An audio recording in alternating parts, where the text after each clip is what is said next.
ચાલો વિદ્યાર્થી મિત્રો, આજે આપણે પેરેગ્રાફ નંબર 80 સમર એટલે કે ઉનાળાની ઋતુ વિશે સમજીએ. તો સૌથી પહેલાં આપણે એના સ્પેલિંગો જોઈએ.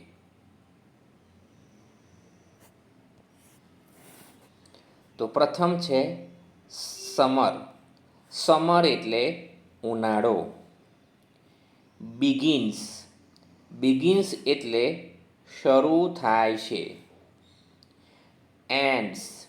એન્ડ્સ એટલે પૂરી થાય છે. હોટ.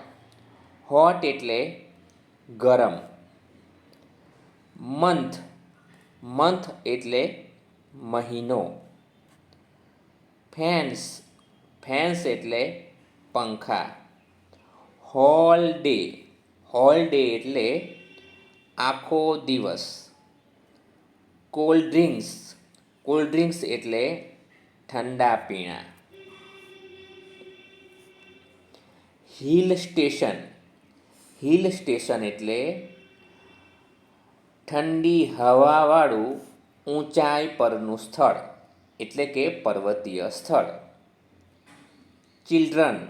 ચિલ્ડ્રન એટલે બાળકો. વેકેશન.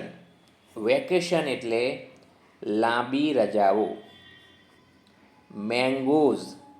મેંગોઝ એટલે કેરીઓ.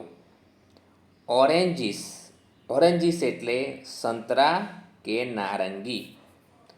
વોટરમેલન્સ. વોટરમેલન્સ એટલે તરબૂચ.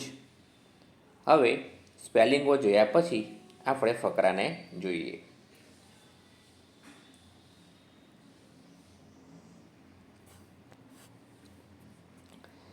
Number 80 summer. સમર એટલે ઉનાળો. The summer is the second season of the year. ઉનાળો વર્ષની બીજી ઋતુ છે.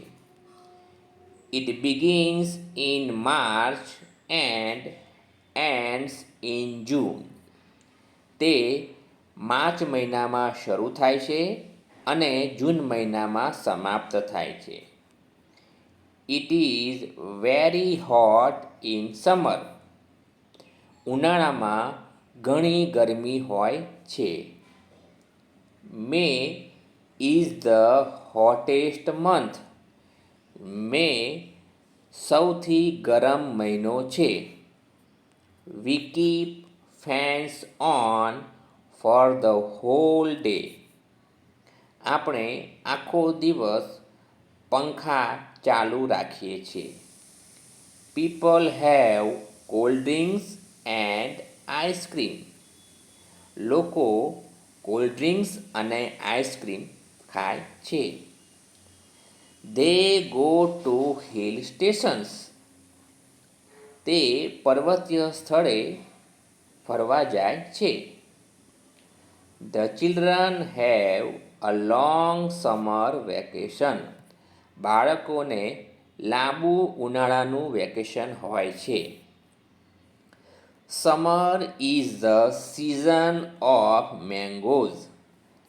ઉનાળો કેરીઓની સિઝન છે. It is also the season of oranges and watermelons. તે સંતરા અને તરબૂચની પણ સિઝન છે. તો આ રીતે આપણે ફકરાનું વાંચન કરી શકીએ.